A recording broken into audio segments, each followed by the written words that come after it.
Hello. Good afternoon, sir.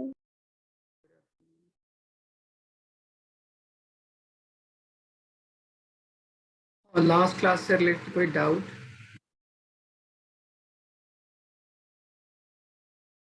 No, sir. प्रीतिशा, Yes, sir. Revise किया था आप लोगों ने? Yes, sir. ओके, तो हमने लास्ट क्लास में शुरू किया था डिफरेंशिएशन। ठीक है, आलिया इमाम। Yes, sir. Okay, may be थोड़ा सा मैं कोशिश करूंगा आपको समझाने की, इंशाल्लाह आपको समझ आ जाएगा। ठीक है, ओके, तो हमने डिफरेंशिएशन शुरू किया था। मैं आपको बताता हूँ शुरू से फिर से। डिफरेंशिएशन में हम ये कर रहे थे कि अगर मान लीजिए मेरे पास कोई कर्व दे रखा हो या कोई भी चीज मैथमेटिकल इक्वेशन, उससे रिलेटेड डिफरेंशिएशन एक्चुअली में कहता क्या है और इसका ज्योमेट्रिकल मीनिंग क्या होता है, वो सारी चीजें मैं आपको समझाता हूँ फिर से। जैसे अगर मैं बोलूँ कि मेरे पास 2 और बीच में प्लस लिखा हो और उसके बाद 5 लिखा हो, तो आप सिंपली बोलते थे कि 2 + 5 इसकी वैल्यू कितनी होती है? 7। ठीक, तो हम इस पर्टिकुलर प्लस साइन को बोलते हैं हम लोग मैथमेटिकल ऑपरेशन, या उसी चीज को बोलते हैं बाइनरी ऑपरेशन, जो किसी भी दो नंबर को सम अप करके एक रिजल्टेंट देता है। तो उसी तरह डिफरेंशिएशन किसी भी पर्टिकुलर फंक्शन के ऊपर एक्ट करता है और वो उस पर्टिकुलर फंक्शन के रिलेटेड 5-6 चीजें डिफाइन करता है। तो ये बेसिकली डिफरेंशिएशन एक ऑपरेशन की तरह बिहेव करता है। तो जैसे मैंने आपको बताया था एक फॉर्मूला, सबसे फर्स्ट, अगर आपके पास कोई y is equals to x raise to the power n हो, यहाँ पे y एक वेरिएबल क्वांटिटी, x एक वेरिएबल क्वांटिटी और n कोई भी नंबर एक्सपोनेंशियल है, तब अगर मैं इसको डिफरेंशिएट करता हूँ, मतलब इसके ऊपर ऑपरेशन अप्लाई करता हूँ डिफरेंशिएशन का, तो इसका मतलब होता है इस तरह, इसको लिखूं, इसका मतलब होता है change in y with respect to change in x such that ये चेंज बहुत स्मॉल हो, इससे छोटा चेंज पॉसिबल ना हो। तब इसका फॉर्मूला होता है जो पावर उसके बेस में आ जाएगा एंड उसके पावर को एक सब्ट्रैक्ट कर दीजिए। तो ये सिंपल सबसे फर्स्ट फॉर्मूला आता है। ठीक, या फर्स्ट फॉर्मूला फॉर डिफरेंशिएशन जो आपको यूज करना है, ये डिफाइन किया। ठीक, सेकंड मैंने आपको फॉर्मूला पढ़ाया था, अगर आपको दे रखा y इज इक्वल्स टू कोई भी कांस्टेंट टर्म, ठीक, तब इसको डिफरेंशिएट करते हैं, तो क्योंकि कांस्टेंट टर्म में कोई वेरिएबल नहीं, तो उसमें कोई चेंज नहीं होगा, इसलिए इसका डिफरेंशिएशन कितना होता था? 0 होता था। इसके अलावा कुछ और टर्म हम जानते हैं। ठीक, मैं आपको समझाता हूँ। जैसे अगर आपको कोई ट्रिग्नोमेट्रिक टर्म दे रखा हो, जैसे y is equals to sin x, इसको जब डिफरेंशिएट करेंगे dy dx, तो इसकी वैल्यू सिंपली होती है cos x। अगर यहाँ पे y की जगह पे cos x हो, तो इसका डिफरेंशिएशन होता है माइनस ऑफ sin x। ठीक, अब इन दोनों को यूज करके बाकी जितने भी टर्म है हम सब कैलकुलेट कर सकते हैं। ठीक, मैं आपको आगे तरीका सिखाता हूँ। अगर exponential e to the power x हो, तो इसका डिफरेंशिएशन रिमेन सेम, और अगर log x हो, तो इसका डिफरेंशिएशन 1/x होता है। ठीक, तो इतने बेसिक फॉर्मूले आपको याद होने चाहिए। इन्हीं बेसिक फॉर्मूले को यूज करके हम आगे सारे डिफरेंशिएशन डिफाइन कर सकते हैं। पहले इतना नोट डाउन कीजिए, फिर मैं आगे कैलकुलेट करना सिखा दूंगा।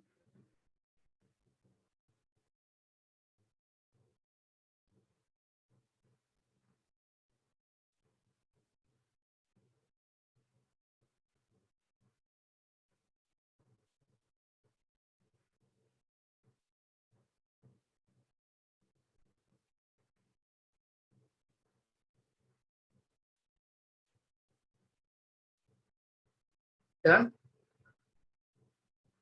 Sir, X.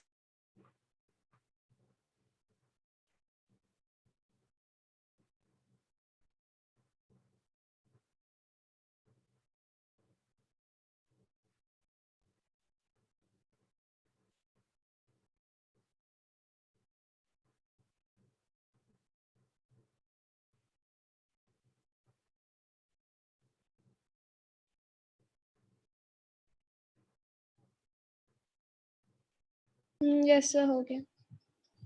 सबने लिख लिया? Yes. ओके, अब देखिए इसको बेस्ड, अब पहली चीज अब आती है अलग अलग ऑपरेशन के ऊपर अगर हम डिफरेंशिएशन करते हैं तो उसका रिलेशन क्या होता है, उसको अप्लाई कैसे कैसे करते हैं। जैसे फर्स्ट रिलेशन, अगर आपका y इज इक्वल्स टू किसी भी दो फंक्शन का सम हो या डिफरेंस हो, तो डिफरेंशिएशन सिंपली कहता है कि आप ईच टर्म को इंडिविजुअली डिफरेंशिएट कर दीजिए। मतलब फर्स्ट को डिफरेंशिएट कीजिए प्लस और माइनस, सेकंड को डिफरेंशिएट कीजिए, मतलब ये दोनों एक फंक्शन दूसरे फंक्शन पे डिपेंडेंसी नहीं शो करता। जैसे इसका क्या मतलब होगा, अगर आपके पास दे रखा हो y is equal to x cube plus 5x plus 4, यहाँ पे मैंने 3 टर्म ले लिया।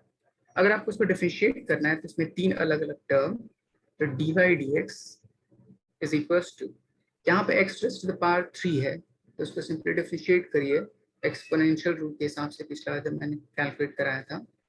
x उसके ऊपर पावर कितना 3, तो फॉर्मूला होता था 3 बेस में आ जाएगा एंड उसके पावर को 1 सब्ट्रैक्ट कर दीजिए। ये फर्स्ट टर्म आ गया, बीच में प्लस है एज इट इज। सेकेंड आपके पास 5x है, 5 बिंग कोफिशिएंट बाहर ले लीजिए। यहाँ पे x के ऊपर पावर कितना होगा 1, तो इसको लिख सकता हूँ 1x 1 माइनस 1 प्लस लास्ट में क्या है कांस्टेंट टर्म, कांस्टेंट टर्म का डिफरेंशिएशन कितना होता है 0, तो इसलिए पूरा जो आंसर हो जाएगा वो कुछ हो जाएगा इस तरह 3x स्क्वायर प्लस 5। तो सिंपली ऐड या सब्ट्रैक्ट किसी भी दो फंक्शन का हो तो डिफरेंशिएट जब करते हैं तो ईच फंक्शन इंडिविजुअली डिफरेंशिएट होता है, तो वैल्यूज एक दूसरे पर डिपेंडेंट नहीं होती। ठीक। सेकंड, अगर आपको बोलिए कोई दो अलग अलग फंक्शंस का प्रोडक्ट हो या मल्टीप्लिकेशन हो, ठीक, तो उसके बेस पे तो कहता है y is equal to fx dot gx। तब इसको डिफरेंशिएट जब करता हूँ तो उसका फॉर्मूला होता है फर्स्ट टर्म को डिफरेंशिएट कर दीजिए एंड सेकंड टर्म को मल्टीप्लाई में रखिए, फिर बीच में प्लस, जिसको आपने डिफरेंशिएट किया उसको बाहर रहने दीजिए, सेकंड टर्म को डिफरेंशिएट कीजिए एंड फर्स्ट टर्म को मल्टीप्लाई में, इसको बोलते हैं प्रोडक्ट रूल। ठीक। जैसे मैं इसके बेस पे क्वेश्चन बताता हूँ, अगर आपका दे रखा हो क्वेश्चन कि y is equal to x cube times sine x, ये दो अलग अलग फंक्शन है, एक एक्स क्यूब अलजेब्राइक फंक्शन और साइन एक्स यहाँ पे ट्रिग्नोमेट्रिक फंक्शन। तो अगर मुझे इसको डिफरेंशिएट करना है तो सेम इस रूल के बेस पे वैल्यूज पुट करूंगा, इसको इस तरह से लिख सकता हूँ dy dx is equal to, first को डिफरेंशिएट कीजिए x to the power cube and second को बाहर मल्टीप्लाई में, बीच में प्लस, सेकंड को डिफरेंशिएट कीजिए एंड फर्स्ट को बाहर मल्टीप्लाई में रखिए। अब देखिए x to the power cube उसका डिफरेंशिएशन कितना होता है, पीछे हमने एक्सपोनेंशियल रूल पढ़ा है, जो भी पावर उसके बेस में आ जाता है उसका पावर एक डिक्रीज कर जाता है, तो इसकी वैल्यू हो जाएगी 3x 3 minus 1 times sine x plus, sine का डिफरेंशिएशन मैंने पीछे बताया cos x होता है, cos x टाइम्स x की, तो ये आपका क्या हो जाएगा आंसर, या इसको सिंप्लीफाई करके इस तरह लिख सकते हैं 3x square sine x plus x cube times cos x। मतलब प्रोडक्ट रूल जब हम फर्स्ट को डिफरेंशिएट करते हैं तो उसकी वैल्यू पे सेकंड टर्म कोई अफेक्टेड नहीं होता, उसी तरह जब सेकंड टर्म को डिफरेंशिएट करते हैं तो फर्स्ट टर्म कोई अफेक्ट नहीं करता। तो ईच टर्म को इंडिविजुअली डिफरेंशिएट कर दीजिए एंड अगली वाले टर्म को प्रोडक्ट में या मल्टीप्लाई में एज इट इज रखते हैं। ठीक है, समझ आया यहाँ तक? Yes, sir. ओके, पहले इसको नोट डाउन कीजिए, फिर मैं आपको कुछ क्वेश्चन देता हूँ सॉल्व करने के लिए।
लिख लिया?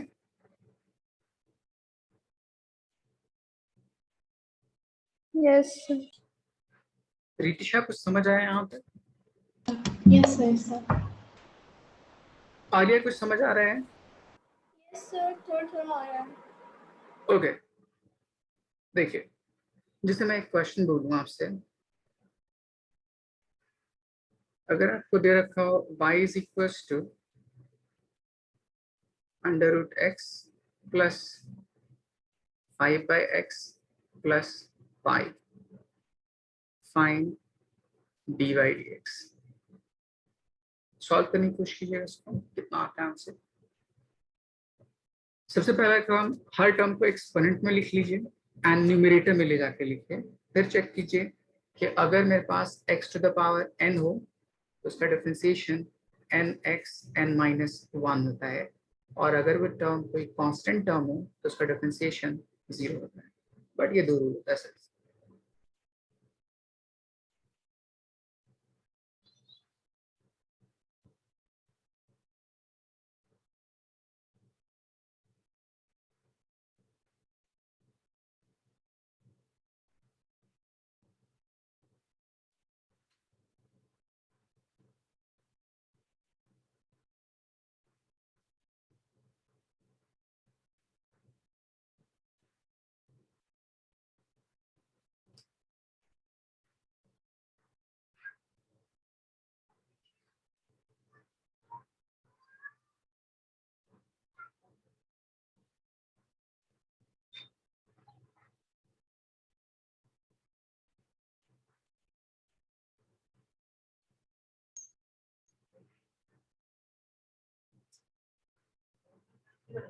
रितिशा आंसर बताइए, वो आपसे। सर एक सेकेंड।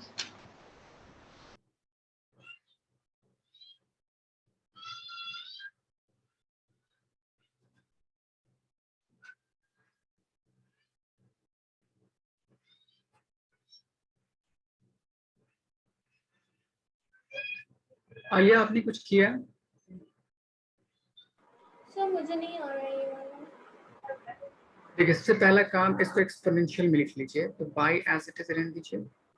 यहाँ पे x to the power root है, रूट का मतलब क्या होता है? पावर हाफ, तो x to the power half लिख सकते हैं, plus 5 constant.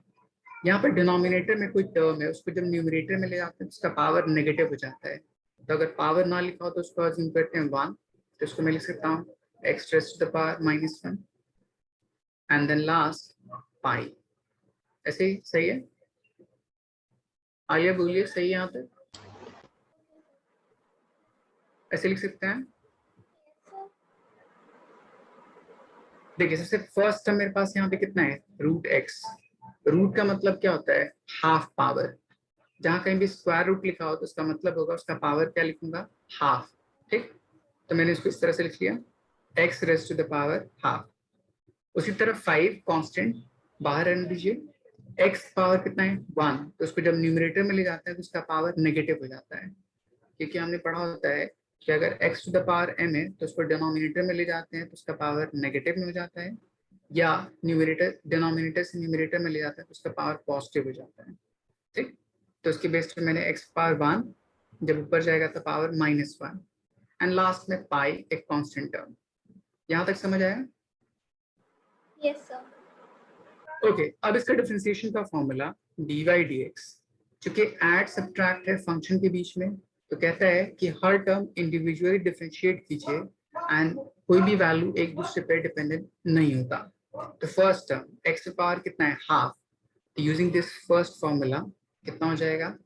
n x n-1, ठीक है, प्लस 5 बीइंग कांस्टेंट बाहर रहने दीजिए, x का पावर कितना है? -1, तो फॉर्मूला हो जाएगा n x n-1 plus last term pi being constant, इसका डिफरेंशिएशन कितना हो जाएगा? 0। रितिशा, आपका आंसर इतना ही आया है? Yes sir. तो सॉल्व भी तो होगा आगे। ओके, तो अब इसको आगे सॉल्व करूंगा तो इसकी वैल्यू हो जाएगी half x to the power half -1 is -half plus minus minus 5x to the power -2, तो उसको डिनोमिनेटर ले जाइए, उसका पावर पॉजिटिव हो जाएगा एंड इसको लिख सकता हूँ 5/x², तब इसको लिख सकता हूँ 1/2 √x -5/x²। अदिति यहाँ तक आया समझ? आपका आंसर आ गया था यहाँ तक? सर एक और बार समझा दो लास्ट वाला स्टेप, मतलब इसमें। देखिए, फर्स्ट मैंने यहाँ पे एक्सपोनेंशियल रूट को कन्वर्ट किया हाफ पावर में, ठीक। फिर डिनोमिनेटर वाला जो टर्म था उसको न्यूमरेटर में ले गया, तो उसका पावर नेगेटिव हो जाता है एंड पाई कांस्टेंट था, third term as it is. जब डिफरेंशिएट किया तो पावर हाफ हो गया एंड उसका पावर सब्ट्रैक्ट कर दीजिए by 1। Second term 5 n x n -1, तो -1 -2 हो गया। यहाँ पे -1 और 5 है, 5 × 1 इज -5। पावर यहाँ पे नेगेटिव में है, इसको नीचे ले जाऊंगा तो पावर पॉजिटिव हो जाएगा एंड पावर हाफ है, इसलिए मैंने इसको रूट अंडर लिख लिया। यहाँ पे पावर नेगेटिव था, उसको Yes, नीचे ले sir. जाए पावर पॉजिटिव एंड इस तरह से आंसर। Yes sir. आलिया कुछ समझ आया? यस सर, आ गया। ओके, एक सेकंड क्वेश्चन करिए। If y is equals to sin x into cos x, find dy dx। Sine का डिफरेंशिएशन cos x होता है एंड अगर cos x से रखा हो तो उसका डिफरेंशिएशन -sin x होता है। इस दो फॉर्मूले को यूज कीजिए, सॉल्व करने की कोशिश कीजिए कितना आता है आंसर। बीच में मल्टीप्लिकेशन का साइन है, डॉट।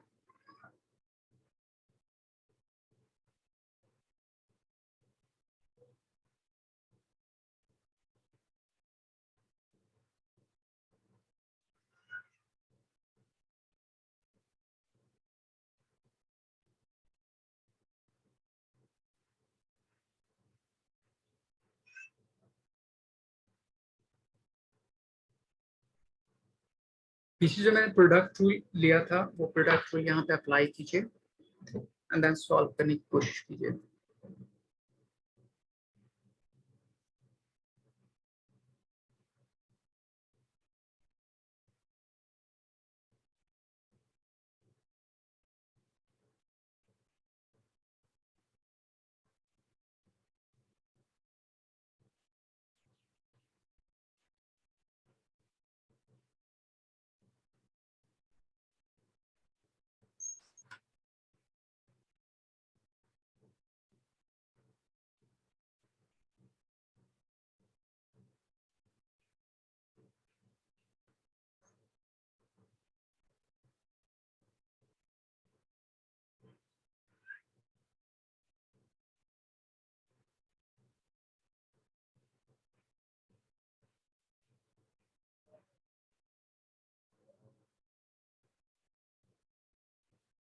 सॉल्व हो रहा है? यस सर, बस हूँ।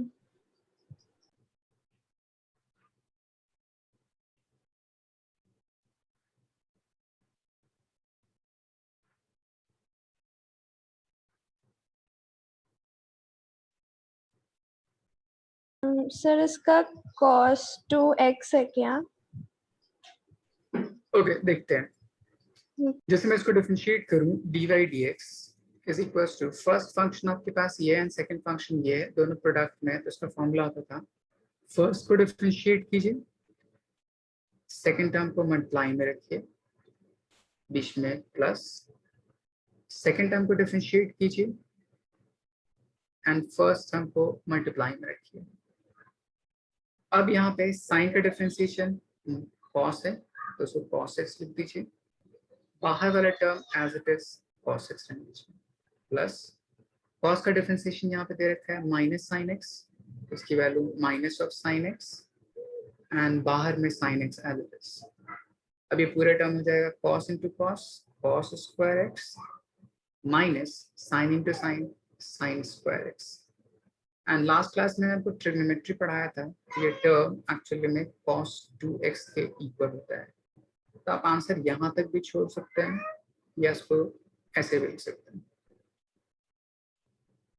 रितिशा आपसे हुआ था ये? यस सर, यस हो गया। आलिया कुछ समझ आया आपको? Yes sir. सर एक चीज पूछनी है, डी अपॉन डी एक्स जो था वो कहाँ गया नेक्स्ट वाले स्टेप में? फर्स्ट वाले पार्ट, ये वाला पार्ट। यस सर, इसका जो सेकंड स्टेप है, ठीक है, हाँ डी अपॉन डी एक्स कहाँ गया? देखिए, D upon D x actually में ऑपरेशन होता है जो किसी नंबर के ऊपर एक्ट करता है एंड रिजल्ट दे देता है। जैसे डी अपॉन डी एक्स अगर एक्स टू द पावर 2 होता तो इसका फॉर्म आंसर होता 2x2 माइनस 1। तो सिंपली ये ऑपरेशन है जो इसके ऊपर ऑपरेट होके खत्म हो जाता है। जैसे मैंने लिखा था 2 + 5 इज इक्वल टू कितना होता है 7। तो ये प्लस साइन कहाँ गया ये थोड़ी पूछते हैं आप। तो आप ये सिंपली डिफाइन करते हैं कि ये ऑपरेटर है जो किसी दो नंबर को सम करने के लिए यूज किया जाता है। उसी तरह ये कोई ऑपरेटर है जो किसी के ऊपर फंक्शन करता है ताकि ये रिजल्ट दे देता है। Okay sir. आया समझ? आया समझ? Yes sir, yes sir. Okay, तो हमने प्रोडक्ट रूल पढ़ लिया, सम एंड डिफरेंस पढ़ लिया। नेक्स्ट होता है मेरे पास क्वेश्चन रूल या उस चीज को डिवीजन रूल बोलते हैं। ठीक, अगर आपके पास कोई फंक्शन ऑफ y जो किसी दो फंक्शन को डिवाइड करके हो f(x) डिवाइड बाई gx, तो उसको simply differentiation dy dx is equals to, जैसे प्रोडक्ट रूल होता था, फर्स्ट को डिफरेंशिएट कर दीजिए एंड सेकेंड टर्म को मल्टीप्लाई में रखिए। वहां पे हम प्लस यूज करते थे, यहाँ पे माइनस यूज करते हैं। सेकेंड टर्म को डिफरेंशिएट कर दीजिए एंड फर्स्ट टर्म को मल्टीप्लाई में रखिए। बट यहाँ पे एक अनदर टर्म जो डिनोमिनेटर में जो टर्म होता है, जो नेक्स्ट टर्म होता है, उसको डिनोमिनेटर में लिख के स्क्वायर कर देते हैं। ठीक, तो उसको हम बोलते हैं डिवीजन रूल। जैसे मैं आपको एक क्वेश्चन बताता हूँ।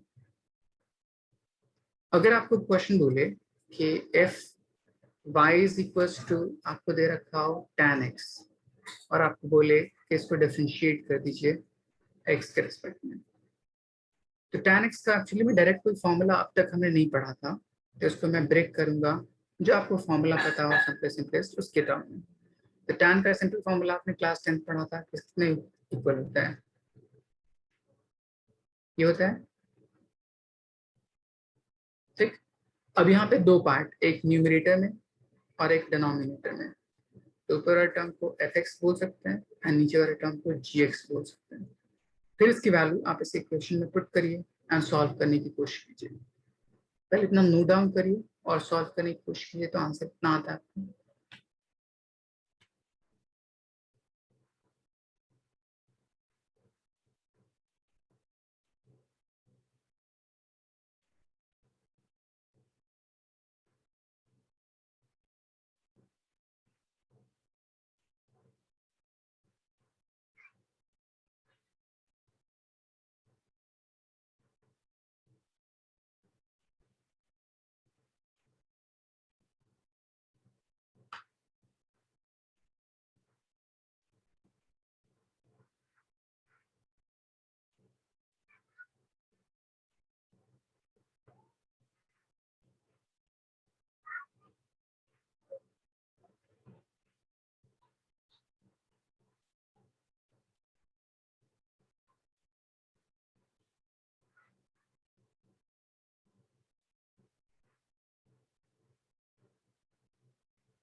सर इसका 1/cos² x है। हाँ, एंड उसको हम sec² x लिख यस सकते सर, हैं। यस। रितिशा हुआ आपसे? हाँ जी सर, हो गया। आंसर आया sec² x। हाँ जी, मैंने कॉस्ट में ही छोड़ दिया था पर। ओके, आलिया हुआ आपसे? मैं कर रही हूँ।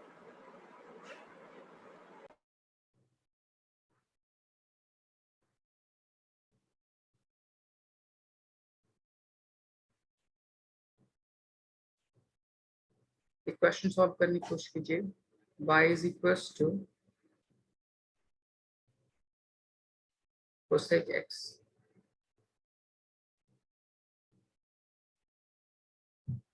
ट्राई करिएगा कितना आता है आपका आंसर।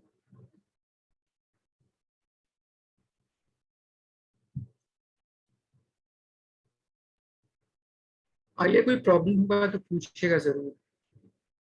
Yes sir.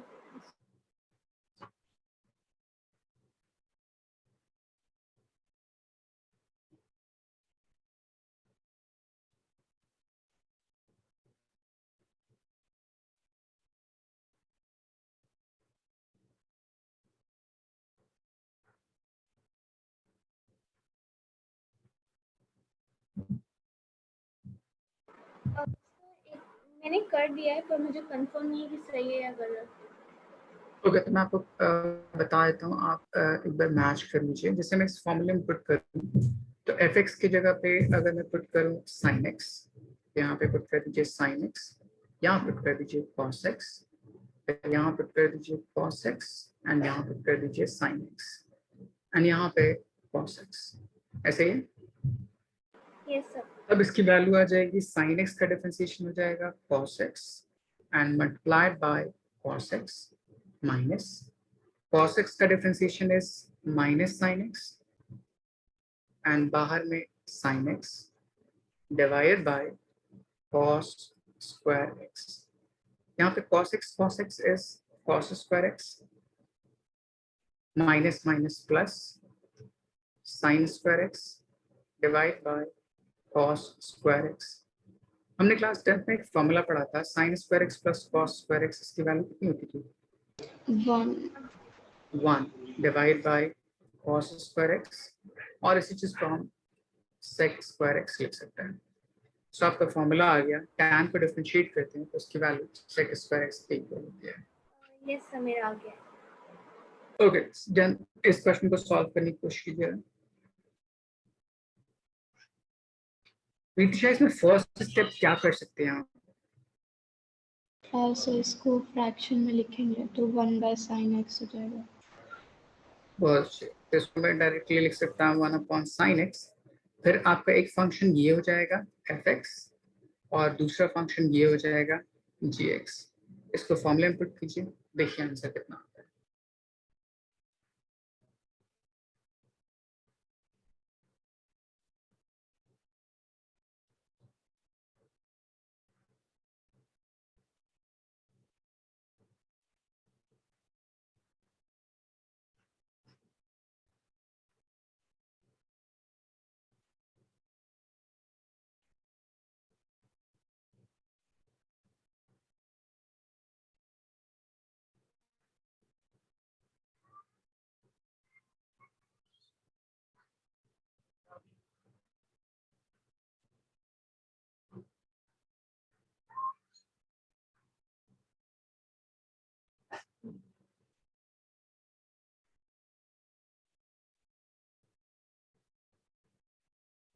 अदिति, हो गया आपसे? एक मिनट से। ओके,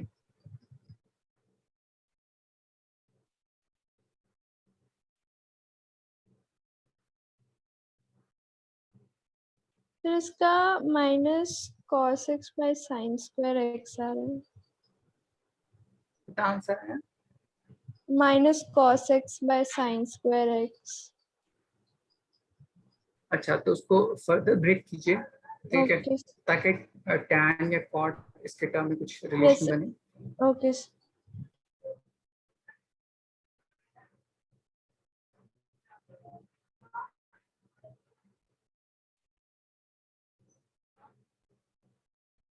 फिर इसका minus cot x into cosec x आ रहा है। सही।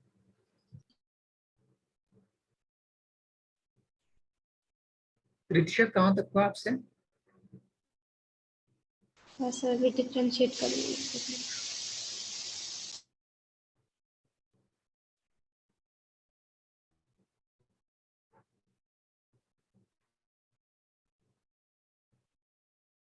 ओके, देखिए मैं सॉल्व कर देता हूँ। जैसे y is equal to 1 divided by sine x था, तो dy dx is equals to differentiation of numerator, that is 1, divided by denominators को multiply में रखिए, बीच में minus, differentiation of denominator multiplied by numerator whole divided by denominator उसका square. यहाँ पे 1 एक constant term, तो उसका differentiation 0, and 0 multiplied with any number is 0, तो पूरा term 0 हो जाएगा. तो ये first term 0 minus sin का differentiation cos into 1 which is cos divide by sin square x. इसको हम ऐसे लिख सकते हैं minus 1 by sin x into cos x by sin x. इसको simply simplify करने के लिए as it is 1 by sin x cosec x होता है, cos by sin यहाँ पे sin हो जाएगा cot x, तो पूरी वैल्यू हो जाएगी minus cosec x into cot x. समझ आया? Yes, sir. आलिया आपसे हुआ था?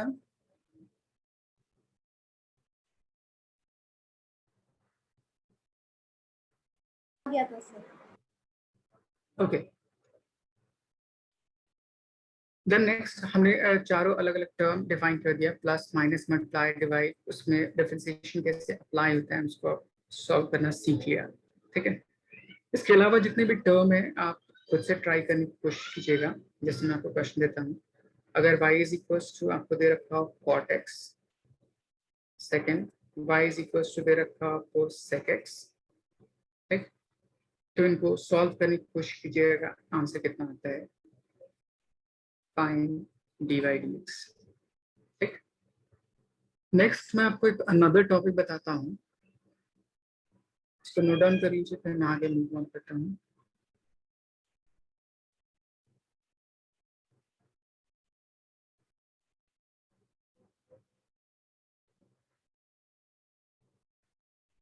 डन? Yes, sir. आलिया लिखिए. Yes sir. ओके. एक टर्म होता है, इसको बोलते हैं हम लोग फंक्शन ऑफ फंक्शन. पहले इसका मतलब क्या होता है मैं आपको वो समझाता हूँ, फिर इसको सॉल्व कैसे कैसे करते हैं. इसके सॉल्व करने के मेथड को हम बोलते हैं चेन रूल. ठीक. जनरली प्रोडक्ट रूल को भी चेन रूल बोलते हैं, बट वो एक्चुअली में चेन रूल नहीं है, उसी का छोटा पार्ट बोल सकते हैं. ठीक है. जैसे मैं अगर बोलूँ आपको एक function y is equals to x cube plus 5x उसका स्क्वायर, इसको बोला जाए डिफरेंशिएट करने के लिए, तो आप सिंपल ये कर सकते हैं कि इसको पहले एक्सपैंड कर दीजिए यूजिंग दिस पर्टिकुलर एक्सपोनेंशियल, जो कि आपको a प्लस बी का होल स्क्वायर पता है. तो इसको मैं ऐसे लिख सकता हूँ y is equals to a square which is x to the power 6 plus 2ab which is 10x to the power 4 plus b square which is 25x square. अब सिंपल फॉर्मूला होता है डिफरेंशिएट करने का एक्सपोनेंशियल का, और function अगर sum up हो तो उसके बेस पे जितना पावर उसके बेस में एंड उसका पावर एक कम कर दीजिए, तो उसको लिख सकता हूँ 40x क्यूब और उसको लिख सकता हूँ 50 टाइम्स x. यहाँ तक समझ आया? Yes, sir. ओके. बट कभी कभी मुझे ये भी तो हो सकता है कि जो एक्सपोनेंट है वो इस तरह से है ताकि फ्रैक्शन में हो या बहुत हायर वैल्यू हो, ठीक, या नेगेटिव वैल्यू हो, ये भी तो हो सकता है. तो उस बेस पे मैं एक्सपैंड तो नहीं कर सकता, तब मैं उसको डिफरेंशिएट कैसे करूंगा, ठीक, वो कैसे समझा जाए. ठीक. तो उसको सॉल्व करने के लिए मैं इसको एक अनदर मेथड सॉल्व करना बताता हूँ. अब इसमें दो पार्ट, जैसे y is equals to x cube plus 5x whole square. इसमें सबसे जो बाहर वाला पार्ट है इसको मैं बोल सकता हूँ एक्सपोनेंशियल फंक्शन है, एंड जिस पर्टिकुलर ब्रैकेट के ऊपर है वो नॉर्मल एक्सप्रेशन का सम है, इसलिए इसको हम अलजेब्राइक फंक्शन बोल सकते हैं. मतलब इस पर्टिकुलर में दो फंक्शन का कॉम्बिनेशन है एंड दोनों एक दूसरे पे डिपेंडेंट है, बोल सकते हैं. मैंने इस टर्म को इस तरह लिखा, सबसे बाहर जो एक्सपोनेंट है ये 2 पावर पूरे होल टर्म पे, इसलिए मैंने इसको कहा एक्सपोनेंशियल फंक्शन। एंड इस ब्रैकेट के इनसाइड जो टर्म है एक्स क्यूब प्लस 5x, ये पूरा एक अलजेब्रिक फंक्शन है। तो मैं बोल सकता हूँ कि यहाँ पे y दो फंक्शन का कॉम्बिनेशन है। ठीक, तब इसको सॉल्व करने के लिए हम इसको दो अलग अलग पार्ट में ब्रेक कर लेते हैं। कैसे? मान लेते हैं कि f t is equals to x cube plus 5x, ये t मान लीजिए। तो अब y की वैल्यू कितनी हो जाएगी? t square. ऐसे लिख सकते हैं। मैंने बेस को कोई अनदर टर्म मान लिया and then y single term dependent हो जाएगा। ऐसे बोल सकते हैं। Yes, sir. Yes sir. Okay, अब यहाँ पे दो अलग अलग फंक्शन हो गया। यहाँ पे t एक अनदर वेरिएबल, यहाँ पे y एक अनदर इक्वेशन। तो यहाँ पे y किसके डिपेंडेंसी है? t dependency. तो इसको डिफरेंशिएट कीजिए t के रिस्पेक्ट में। तो इसका फॉर्मूला हो जाएगा n x n minus 1 which is 1। तो फर्स्ट पार्ट ये आ गया। अगर मैं इसको देखूं तो ये x डिपेंडेंट फंक्शन है, तो इसको लिख सकता हूँ dt अपॉन dx। तो ये पूरी वैल्यू हो जाएगी x क्यूब का differentiation 3x square and 5x का डिफरेंशिएशन 5, क्योंकि x का डिफरेंशिएशन 1। यहाँ तक बात समझ में आई? रितिशा समझ आया ये क्या मैंने किया? सर नहीं सर, समझ नहीं आया। सबसे पहले मैंने क्या किया, इस पर्टिकुलर फंक्शन को देखिए कि कितने फंक्शन का कॉम्बिनेशन है। तो मैंने कहा यहाँ पे दो चीजों का कॉम्बिनेशन है। एक जो ये पावर है 2, तो उसको मैंने कहा एक्सपोनेंशियल, और बेस में ये एक्स क्यूब प्लस 5x है, तो उसको मैंने कहा अलजेब्राइक। मतलब दो अलग अलग फंक्शन का कॉम्बिनेशन है। तो मैं इसको सर्टेन अजम्पशन करता हूँ। मान लेते हैं कि t की value x cube plus 5x, मतलब जो बेस है उसको मैंने मान लिया t। तो ये पूरा टर्म जो y था वो अब कितना हो जाएगा? t स्क्वायर हो जाएगा, क्योंकि इस बेस को मैंने t मान लिया है। ठीक है, यस यहाँ तक समझ आया? अब देखिए यहाँ पे ये दो अलग अलग टर्म बन गए। जो y है वो अब बन गया t डिपेंडेंट फंक्शन, और जो t है वो अब बन गया x डिपेंडेंट फंक्शन। इसलिए y को डिफरेंशिएट किया मैंने t के रिस्पेक्ट में। तो सिंपल एक्सपोनेंशियल का formula nx n minus 1, and यहाँ पे t x डिपेंडेंट फंक्शन हो गया, तो इसको लिख सकता हूँ nx n minus 1, 5 being constant, x का डिफरेंशिएशन 1। अब मुझे एक्चुअली में कैलकुलेट करना था dy dx। तो dy dx कैसे निकालूंगा? इस टर्म को देखिए एंड इस टर्म को देखिए। क्या इन दोनों टर्म को अगर मैं मल्टीप्लाई कर दूं, first part is dy dt and second part is dt by dx। जैसे मैं दोनों टर्म को मल्टीप्लाई करूंगा तो ये देखिए दोनों में कॉमन कॉमन दिख रहा है आपको? Yes. दिख रहा है ना? तो आपस में कैंसिल आउट हो जाएगा, तो आपका आंसर क्या बचेगा? dy dx आ जाएगा। ठीक, मतलब ये हुआ, आप इसकी वैल्यू पुट कर दीजिए एंड फिर इसकी वैल्यू पुट कर दीजिए एंड दोनों को आपस में क्या कर दीजिए? मल्टीप्लाई। तो dy by dt की वैल्यू कितनी थी मेरे पास? 2t, and second term dt by dx की वैल्यू कितनी थी? 3x square plus 5। t हमने अजम्पशन कितना किया था?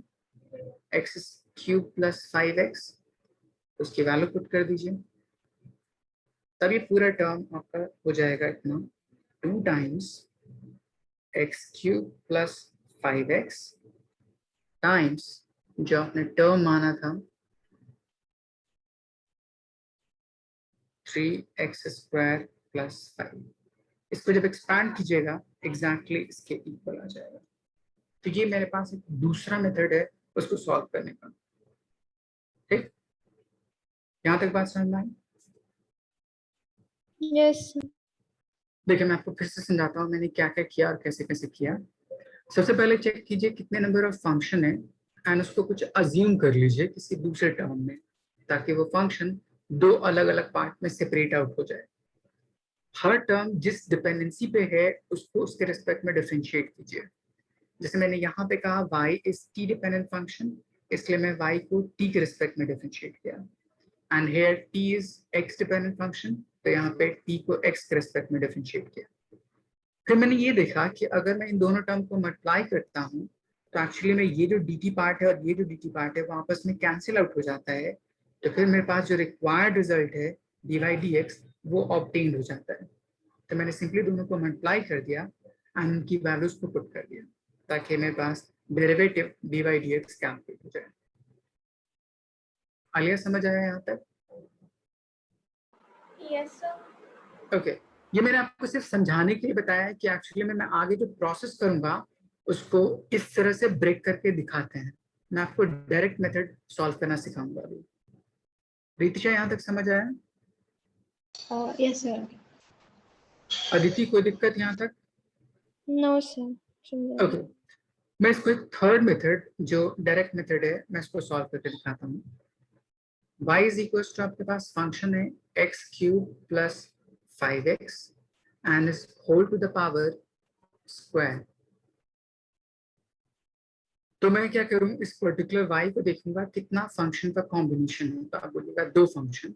सबसे पहले ये एक्सपोनेंशियल, तो जो सबसे बाहर होता है उसको आप फर्स्ट बोलिए। उसके बाद उसके अंदर कौन है, ये अलजेब्राइक, तो उसको सेकंड बोलिए। ठीक, तो डिफरेंशिएट जब करते हैं dy dx तो कहता है सबसे बाहर जो फंक्शन है उसको डिफरेंशिएट कीजिए keeping other factor remain same. तो सबसे बाहर में कौन सा फंक्शन है, एक्सपोनेंशियल। एक्सपोनेंशियल का मैंने पीछे रूल पढ़ा था कि जो भी पावर उसके बेस में आ जाता है एंड उसका पावर 1 से डिक्रीज कर जाता है। यहाँ तक समझ आया? Keeping other factor remain same, तो जो बेस है वो सेम सेम रहने दीजिए। फिर बीच में मल्टीप्लीकेशन, जो अब अगला फंक्शन है second term which is algebraic, तो इसको डिफरेंशिएट कीजिए। तो n x n-1 plus 5 n x n-1, जो बेस हमने अज्यूम किया था उसको एज इट इज रहने दीजिए यहाँ पे। यहाँ पे समझ आया मैंने क्या किया? Yes, sir. Yes sir. तो अब इस पूरे टर्म को सिंप्लीफाई करके कैसे लिख सकते हैं, 2 times x cube plus 5x and ये टर्म हो जाएगा आपका 3x स्क्वायर प्लस 5। ये आंसर एग्जैक्टली पिछले वाले आंसर को मैच करता है। तो ये मैंने डायरेक्टली 2 लाइन में आपको सॉल्व करके दिखा दिया। बट इसके अंदर मैंने जो प्रोसेस किया वो एक्चुअली मैं सेकंड प्रोसेस जो मैं लास्ट दिखाया आपको वो प्रोसेस किया, बट इसी चीज को डायरेक्टली मैं सॉल्व करना सिखा दिया आपको। आया समझ? Yes, sir. आलिया को समझ आया? सर। ओके पहले इसको नोट डाउन कीजिए, मैं क्वेश्चन देता हूँ सॉल्व करने की कोशिश कीजिएगा।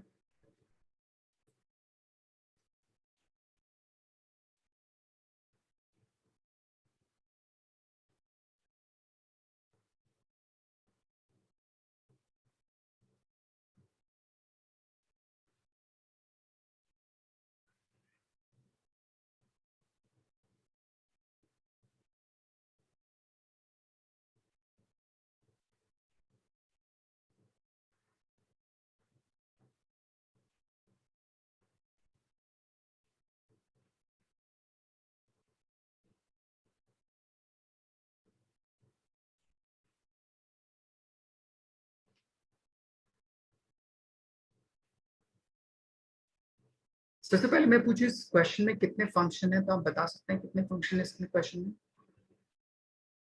रितिशा?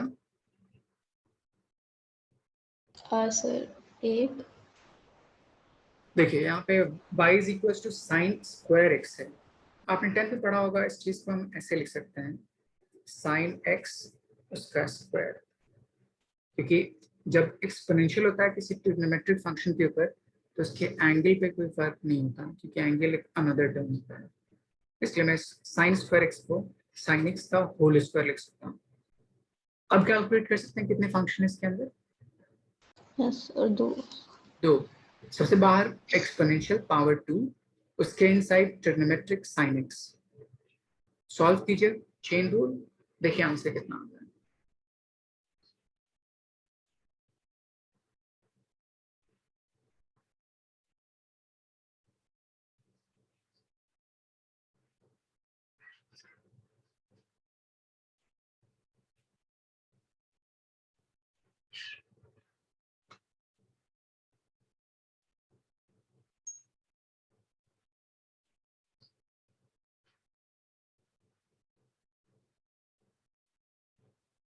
सर इसका आंसर 2 cos 2x।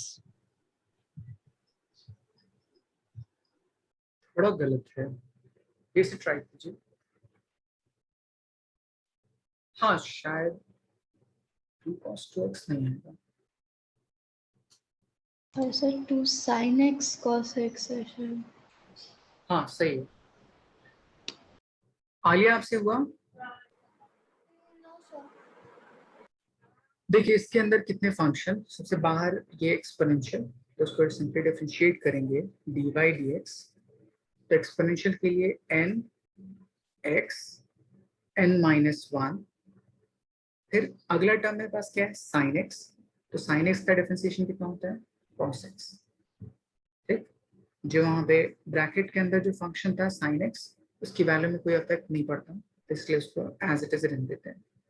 मतलब ये होता है जिस पर्टिकुलर फंक्शन को डिफरेंशिएट करते हैं सिर्फ उसी पे चेंजेस, वैल्यू चेंज हो सकती है, बाकी सारी वैल्यूज अनअफेक्टेड रहती हैं। अब इसको सिंप्लीफाई कर लीजिए, तो मैं इसको इस तरह लिख सकता हूँ 2 sin x cos x, और ये पूरा टर्म एक्चुअली में sin 2x का फॉर्म होता है। आलिया समझ आया? Hello yes sir, yes sir. Aditi समझ आया, कहाँ पे गलती थी आपकी? Yes sir. ओके, मैं एक क्वेश्चन देता हूँ आपको। सबसे फर्स्ट आप चेक कीजिए कितने फंक्शन है, देन उसको सॉल्व करने की कोशिश कीजिएगा।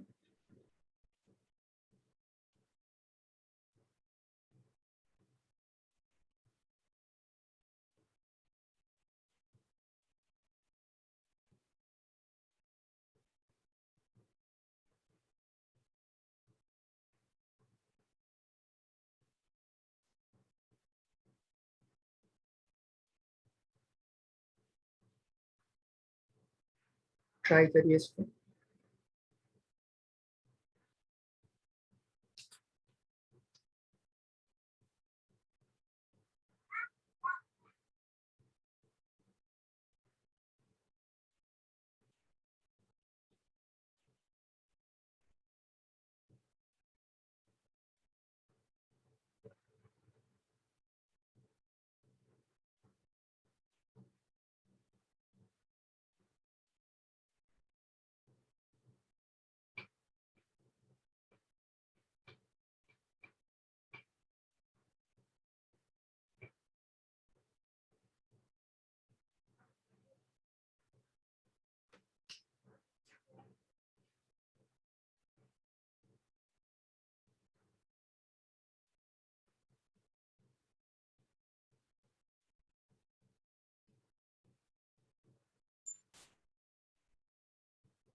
आइए इसके अंदर कितने फंक्शन आपने देखे?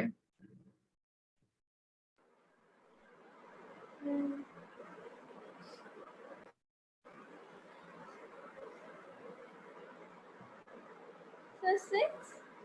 6 फंक्शन। इसको हम इस तरह से लिख सकते हैं, y is equals to sine, उसके साथ x उसका square and whole bracket q, ऐसे लिख सकते हैं। हाँ सर कैसे हुआ ये? जैसे ये क्यूब है, क्यूब का मतलब होल पावर में चला जाएगा, और एक्स स्क्वायर एक्चुअल में एंगल है, तो उसकी वैल्यू में कोई इफेक्ट नहीं पड़ता, वो एज इट इज रहने देते हैं। ठीक है, मैं सिंपली एक्स क्यूब, जैसे यहाँ पे क्यूब था ना, उसको बाहर ले लिया और कुछ नहीं किया। तो यहाँ पे आपको दिख रहा है कि 3 फंक्शन की तरह बिहेव कर रहा है। सबसे बाहर एक्सपोनेंशियल फर्स्ट फंक्शन, उसके अंदर trigonometric sine second function, but यहाँ पे एंगल x नहीं है, वो अनदर अलजेब्राइक फंक्शन है, इसलिए इसको हम थर्ड फंक्शन बोल सकते हैं। सबसे बाहर कौन है, एक्सपोनेंशियल, उसके अंदर ट्रिग्नोमेट्रिक, फिर उसके अंदर अलजेब्राइक। अब तीनों को इंडिविजुअली डिफरेंशिएट कीजिए एंड तीनों को मल्टीप्लाई में रखिए, कीजिएगा सॉल्व, कितना आंसर आता है।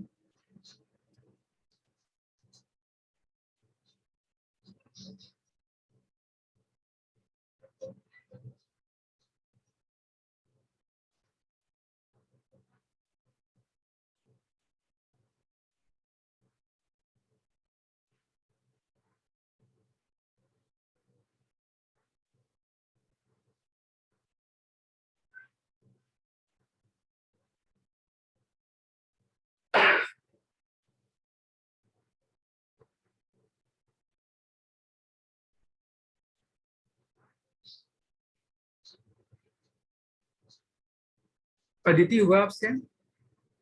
सर ये वाला समझ नहीं आ रहा है। ओके देख, रितिशा आपसे हुआ? ये समझ आया मैंने क्या एक्सपैंड किया था? यस सर, पर समझ नहीं आ रहा। देखिए, सबसे पहले ये मेरे पास sine cube times x square है, ठीक। तो क्यूब एक्चुअली में साइन क्यूब पर है, तो उसको मैंने बाहर ले लिया, और एक्स स्क्वायर यहाँ पे उसका एंगल की तरह बिहेव कर रहा है। तो सबसे बाहर कौन सा फंक्शन दिख रहा है? क्यूब। तो इसको डिफरेंशिएट कीजिएगा, डी वाई डी एक्स। तो पहले उस एक्सपोनेंशियल का differentiation, n x n minus one, ये फर्स्ट पार्ट हो गया आपका।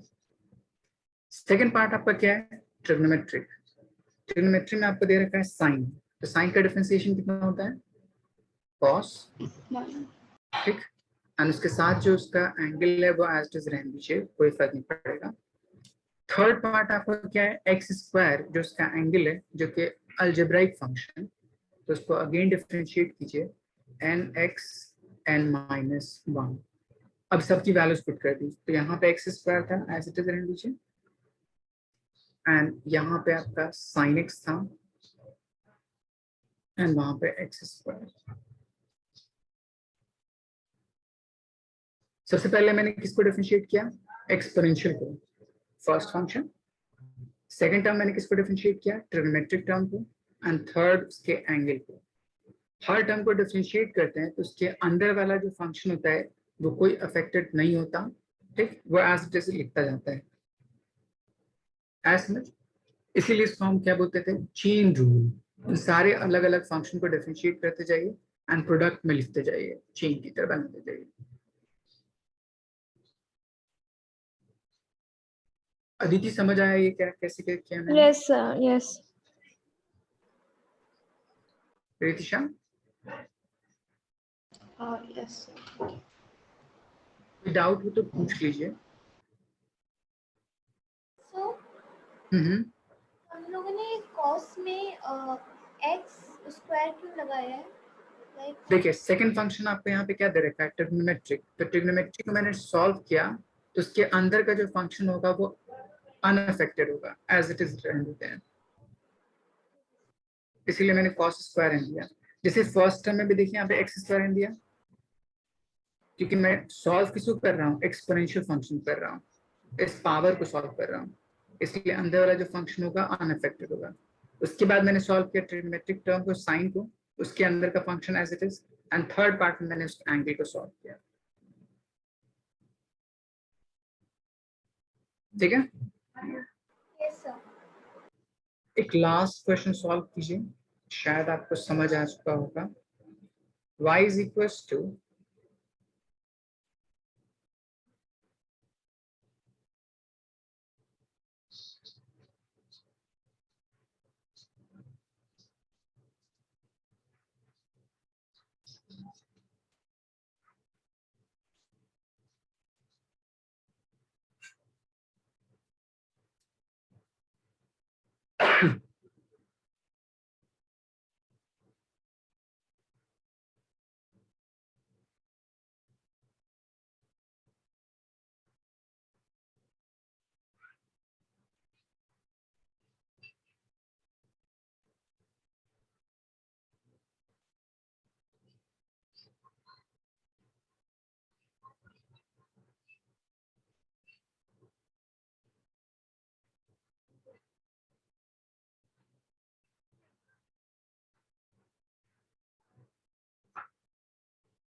ये समझ आ रहा है ना क्वेश्चन ये वाला?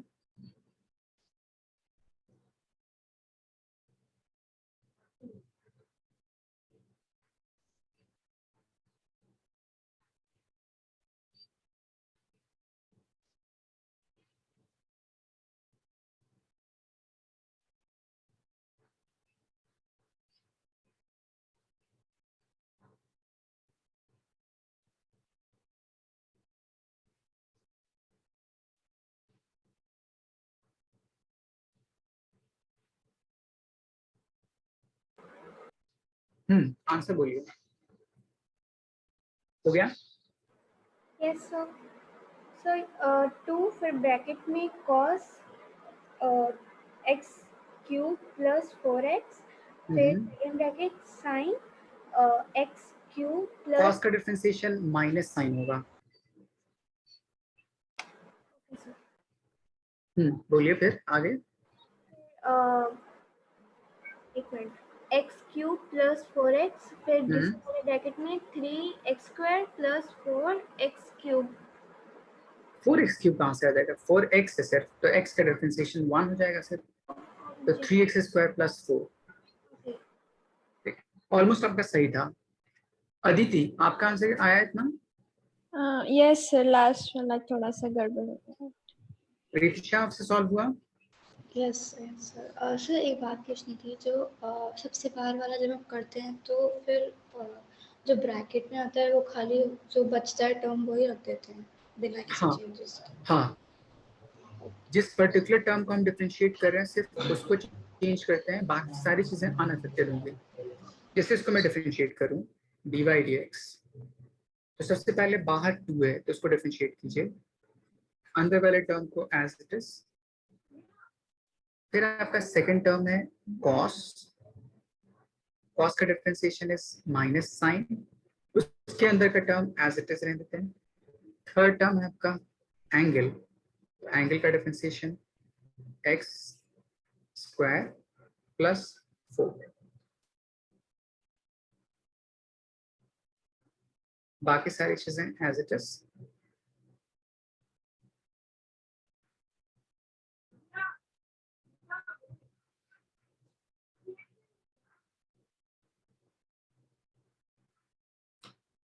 यहां तक समझ आया?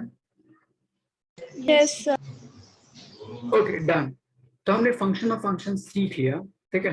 इससे ज्यादा टफ क्वेश्चन आपको नहीं पूछे जाएंगे, ठीक है। डिफरेंशिएशन इतना ही तक होता है, ठीक है। अब हम इसके एप्लीकेशंस क्या क्या हो सकते हैं फिजिक्स में, वो सारी चीजें डिफाइन करते हैं, ठीक है। देखिए, इसके 4-5 एप्लीकेशन होते हैं, ठीक। एप्लीकेशन ऑफ डिफरेंशिएशन और डेरिवेटिव। सबसे first application is rate measure. Rate measure का मतलब क्या होगा? जैसे कोई भी क्वांटिटी अगर उसमें चेंज हो, change in any quantity with respect to change in time, तब इस पूरे टर्म को हम बोलते हैं रेट। उसी तरह अगर किसी क्वांटिटी में चेंज हो with respect to its length, तब उसको बोलते हैं ग्रेडियंट। तो इस चेंज का मतलब होता है रेट और इस चेंज का मतलब होता है ग्रेडियंट। फिर अगर ये चेंज इतना छोटा हो कि अप्रॉक्स टेंड्स टू जीरो को डिफाइन करता हो, या उसी चीज को बोलते हैं इंस्टेंटेनियस चेंज को डिफाइन करता हो, तो उसको हम डेरिवेटिव लिख सकते हैं, या डिफरेंशिएशन। मतलब उस पर्टिकुलर क्वांटिटी का change with respect to time is called rate measure. आया समझ? ठीक। जैसे मैं इसका एक क्वेश्चन बताता हूँ। जैसे हमने वो देखा होता है कि अगर मेरे पास कोई एयर बबल है, उसको हम ब्लो करते हैं तो उसका एरिया एक्सपैंड करता होता है या उसका वॉल्यूम बढ़ता जाता है, बोल सकते हैं, ठीक। तो सपोज कर लीजिए मेरे पास कोई फंक्शन दे रखा है, if area of that particular spherical bubble is equals to t q plus 2t minus 5, ये इस तरह से चेंज कर रहा है, तो आपको बोले find rate of increasing area at t is equals to 2 second. मतलब 2 सेकेंड में उसके एरिया का इंक्रीजिंग रेट कितना है कैलकुलेट कीजिए। तो सिंपल क्या मतलब, रेट का मतलब उस क्वांटिटी को टाइम के रिस्पेक्ट में डिफरेंशिएट कर दीजिए, जो वैल्यू आएगी वहां पे t की जगह पे 2 सेकेंड्स पुट कर देंगे। आया समझ? Hello? Yes sir. Yes sir. Okay, तो इसको सॉल्व करने की कोशिश कीजिए, डिफरेंशिएट कीजिए एंड t की वैल्यू पुट कीजिए, देखिए कितना आंसर आता है आपका।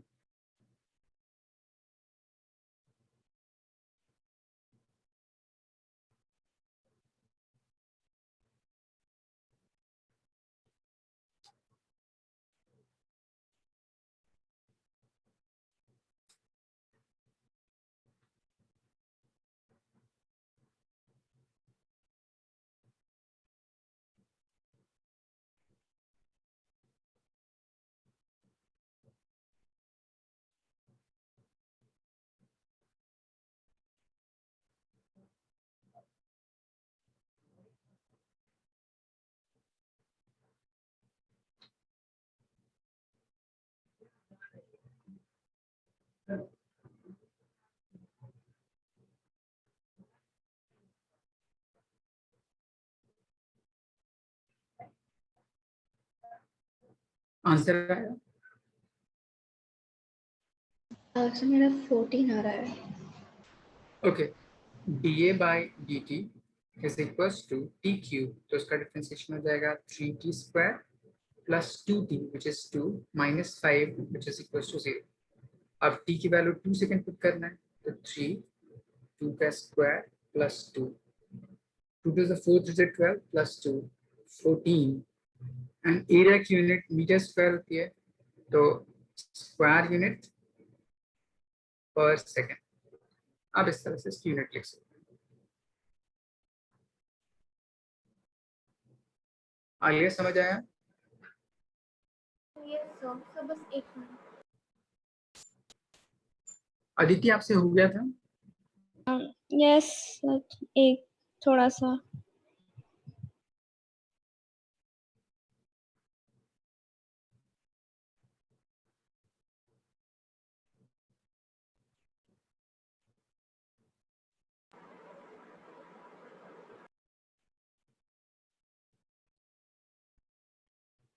सर एक और बार समझा।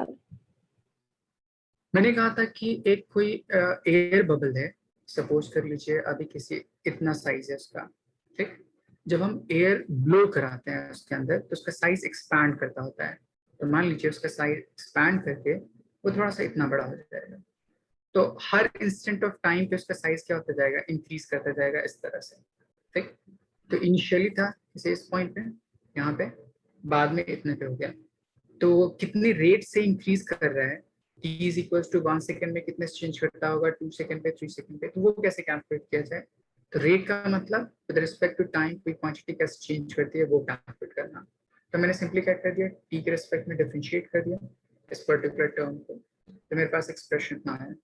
अब मुझे किस टाइम के लिए कैलकुलेट करना है, for t is equal to 2 second, तो इसकी वैल्यू पुट कर दिया t की जगह पे, तो यहाँ पे t था, तो उसकी जगह पे 2 पुट किया, 2 का स्क्वायर 4, 4 into 3 12 plus 2 14, एंड चूंकि area metre square centimetre square mm square square unit में होता है, इसलिए मैंने यूनिट लिखा है स्क्वायर यूनिट पर सेकंड। आया समझ? Yes sir. ओके, मैं आपको एक क्वेश्चन देता हूँ। सपोज कर लीजिए कि जो बबल है उसका वॉल्यूम भी चेंज करता होगा, ठीक है। तो आपको एक रिलेशन दे रखा है, इफ इसका वॉल्यूम चूंकि एक स्फीयर है, तो स्फीयर का वॉल्यूम कितना होता है मेरे पास, v is equals to 4/3 pi r cube, कितना होता है, आप फाइंड कीजिए, find dv by dt if dr by dt is equals to 1 centimeter per second।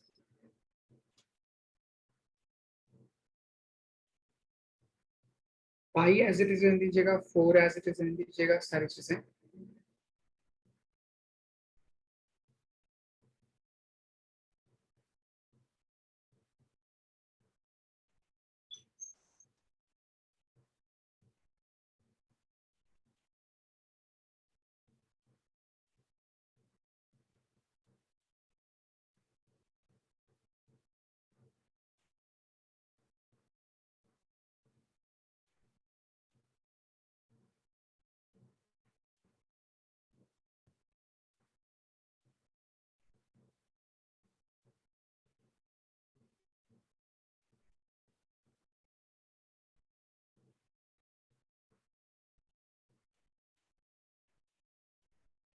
Question लिख लिया ये वाला?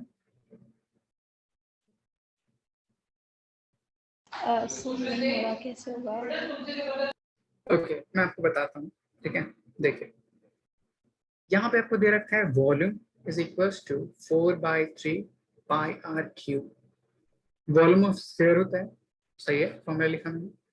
मुझे इसको डिफरेंशिएट किसके रिस्पेक्ट में करना है, टी के रिस्पेक्ट में, मतलब dv बाई dt। फर्स्ट ये जो बाहर वाले सारे टर्म है कोएफिशिएंट की तरह, तो उसको बाहर एज इट इज रहने दीजिए, तो 4/3 पाई बाहर रहने दिया। यहाँ पे जो फंक्शन है वो r है, और हम किसके रिस्पेक्ट में डिफरेंशिएट कर रहे हैं, t के रिस्पेक्ट में। क्या दोनों सेम टर्म है, डिफरेंट फंक्शन है?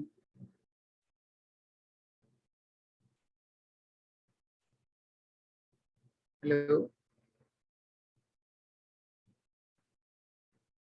यहाँ पे टर्म है r और हमें डिफरेंशिएट करना है t के रिस्पेक्ट में। तो दो अलग अलग फंक्शन है। तो सबसे पहले हम क्या करते हैं, इसके एक्सपोनेंशियल को चेक करते हैं। तो उसका फॉर्मूला होता है n x n-1 एक्सपोनेंशियल हो गया। अब उसके बेस का डिफरेंशिएशन किसके रिस्पेक्ट में, t के रिस्पेक्ट में। तो उसका फॉर्मूला हो जाएगा dr/dt। ऐसे लिख सकते हैं। Yes. जैसे मैंने पीछे कहा था ना आपको, फंक्शन ऑफ फंक्शन के बेस पे, तो बस चेक कीजिए कि कितने नंबर ऑफ फंक्शन है एंड उसके हिसाब से हर टर्म को इंडिविजुअली डिफरेंशिएट कीजिए। तो यहाँ पे r डिपेंडेंट टर्म था, बट मुझे t के रिस्पेक्ट में डिफरेंशिएट करना है, इसलिए r को भी वेरिएबल मानूंगा और इसके जो एक्सपोनेंट है 3 उसको भी एक टर्म मानूंगा, इसलिए दो अलग अलग बार डिफरेंशिएट कीजिए। अब सबकी वैल्यू आपको गिवन है। dr/dt की वैल्यू दे रखा है 1 सेंटीमीटर पर सेकेंड और रेडियस की वैल्यू भी दे रखा है 1 सेंटीमीटर। इन दोनों वैल्यूज को इस इक्वेशन में पुट कर दीजिए, dv/dt की वैल्यू आ जाएगी।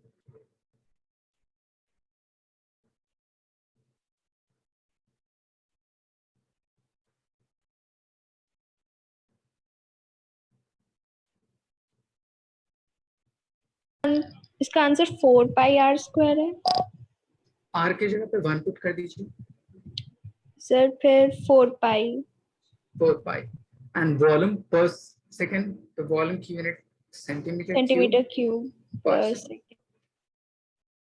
ठीक, तो हमने पहला टर्म डिफाइन कर दिया कि रेट मेजर कैसे कैलकुलेट करते हैं। सेकेंड टर्म डिफाइन करते हैं, इसका सेकेंड एप्लीकेशन। आलिए यहाँ तक समझ आया था? Yes sir. Okay, second application होता है इंस्टेंटेनियस नेचर। इंस्टेंटेनियस नेचर का मतलब किसी पर्टिकुलर इंस्टेंट ऑफ टाइम पे, जैसे अगर मैं बोलूं कि हम गाड़ी से चलते हैं तो उसमें एक स्पीडोमीटर होता है। स्पीडोमीटर एक्चुअली में इंस्टेंट नेचर स्पीड उस पर्टिकुलर व्हीकल का डिफाइन करता है कि किसी पर्टिकुलर मोमेंट ऑफ टाइम पे उसकी स्पीड कितनी है, तो उस पर्टिकुलर क्वांटिटी को इंस्टेंटेनियस बोलते हैं।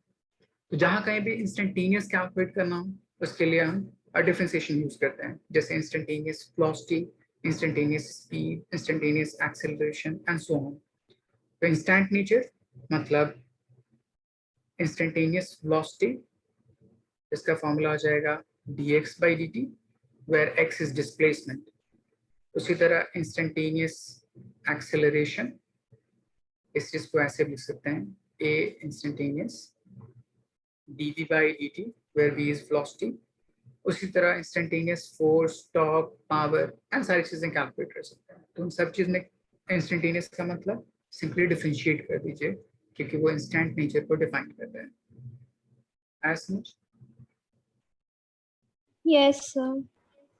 जैसे अगर मैं क्वेश्चन बोलूं, if displacement of a particle is x is equals to t square minus 4t plus 5, find velocity at t is equals to 3 seconds. यहाँ बोला velocity at t is equals to 3 second, मतलब किसी एक instant of time पे velocity निकालना है, इसलिए हम क्या बोलेंगे उसको, इंस्टेंटेनियस velocity। तो सिंपली इसको डिफरेंशिएट कीजिए, जो एक्सप्रेशन आएगा वहां पे t की जगह पर 3 सेकेंड पुट कर दीजिए।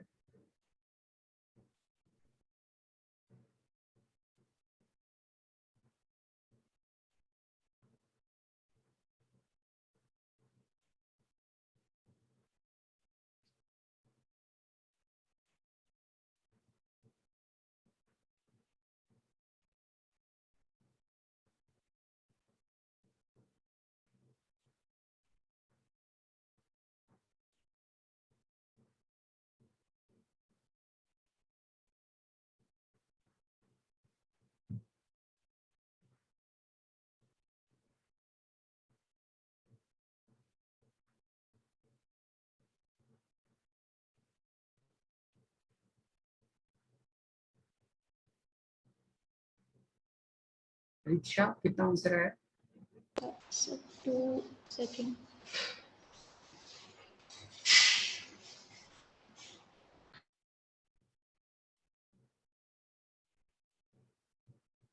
अदिति? हम सर अभी सॉल्व किए। अच्छा ठीक है।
आलिया सॉल्व हुआ?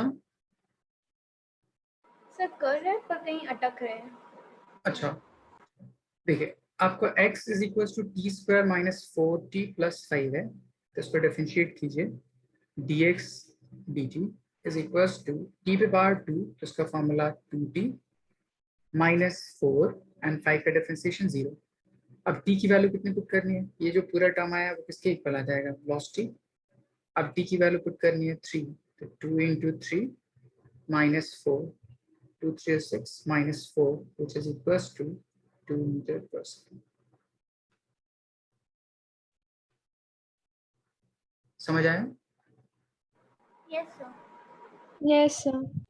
ओके, नेक्स्ट हमने इंस्टेंटेनियस नेचर डिफाइन कर दिया, और यही एक्चुअली में आपको पूरा थर्ड चैप्टर इसी पे बेस्ड है। ठीक, इसी के अलग अलग फॉर्म हम वहां पे डिटेल में इसको और करेंगे। ठीक है, थर्ड डिफाइन करता है एप्लीकेशन स्लोप कैलकुलेट करना किसी पर्टिकुलर कर्व से रिलेटेड। जैसे अगर मैं बोलूं मेरे पास कोई इस तरह से कोऑर्डिनेट दे रखा है, ठीक, मान लीजिए मेरे पास कोई कर्व है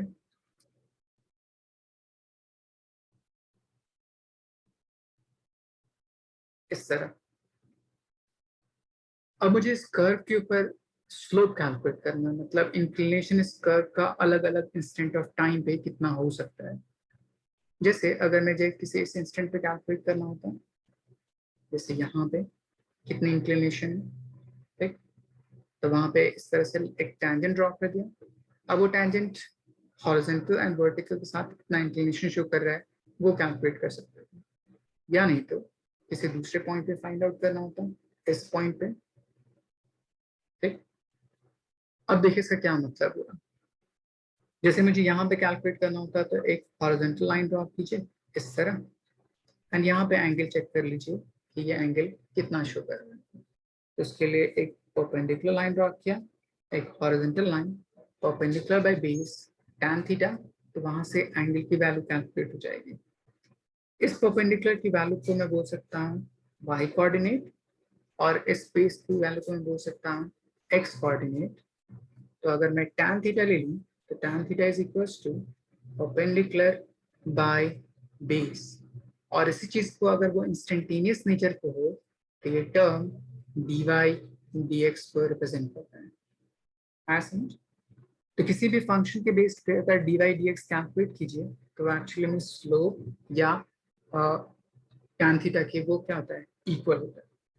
जैसे अगर आपसे एक क्वेश्चन पूछे कि if y is equals to 3 times x square minus 5x plus 4, और आपसे पूछे कि find theta at 1, 1, तो इसका मतलब क्या होगा? आप इस पर्टिकुलर फंक्शन को x के रिस्पेक्ट में डिफरेंशिएट कीजिए, जो वैल्यू आएगी dy dx उसको tan थीटा के इक्वल पुट कर दीजिए, और x एंड y की जगह पे 1 पुट कीजिए, देखिए आपको थीटा की वैल्यू कितनी आएगी।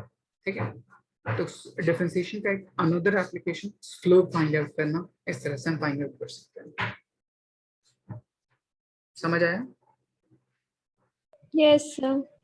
ओके, इसको सॉल्व करने की कोशिश कीजिए, देखिए कितना थीटा आता है।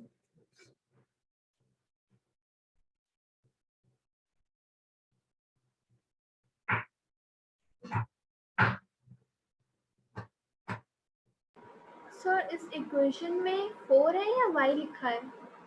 y is equals to 3x square minus 5x plus 4.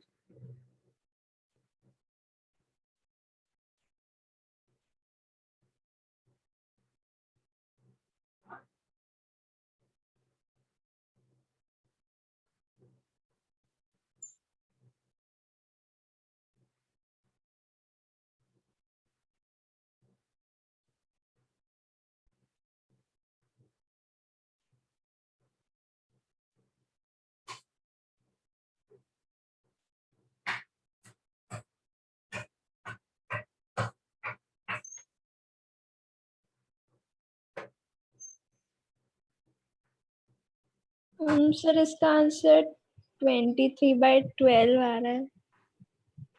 Angle के टर्म में आएगा आपको, आई थिंक ठीक, 30 डिग्री, 45 डिग्री, 60 डिग्री, इसके टर्म में आएगा आंसर। ओके सर, एक मिनट चेंज।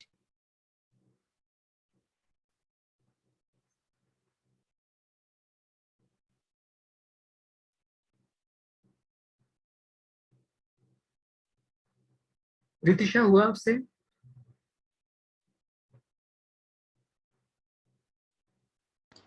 सर नहीं सर, पहले हम इसे डिफरेंशिएट करेंगे, उसके बाद हाँ, क्या करना उसके है? बाद उनकी वैल्यूज पुट कीजिए, x और y जो भी टर्म अगर आएगा उसके बेस पे कोऑर्डिनेट दे रखा है ना। ठीक, जैसे मैंने इसको डिफरेंशिएट किया dy dx, तो इसकी वैल्यू आ जाएगी 6x minus 5 एंड 4 का डिफरेंशिएशन 0।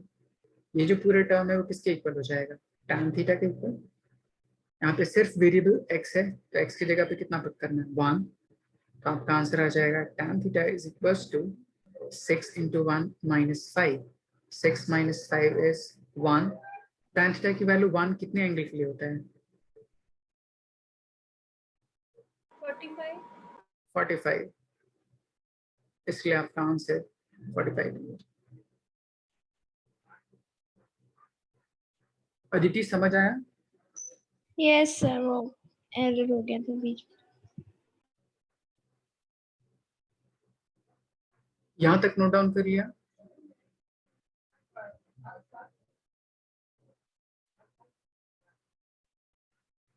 Yes sir. ओके, तो हमने इस स्लोप कैसे कैलकुलेट करते हैं डिफरेंशिएशन का हम डिफाइन कर दिया। नेक्स्ट एप्लीकेशन होता है इसका इक्वेशन ऑफ टेंजेंट डिफाइन करना।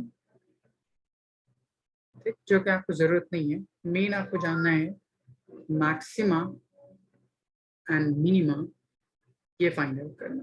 ये बहुत इंपॉर्टेंट टॉपिक है क्योंकि इस पे बेस्ड आपसे क्वेश्चन पूछे जाते हैं। ठीक है, तो पहले समझिए कि मैक्सिमा मिनिमा का मतलब क्या होता है।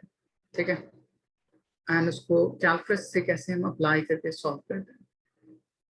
जैसे मैं बोलूँ कि मेरे पास ये कोऑर्डिनेट मतलब एक ग्राफ दे रखा है इस तरह से,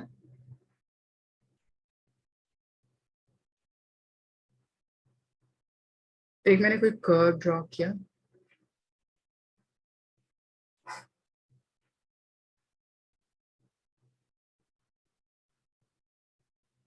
इस तरह से, ये मैंने मान लिया कोई कर्व इस तरह।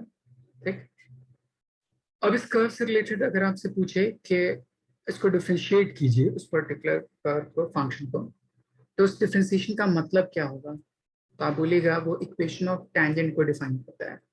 ठीक, जैसे मैं बोलूँ कि मेरे पास कोई कर्व है y, इसको fx से भी डिनोट कर सकते हैं, आपकी मर्जी।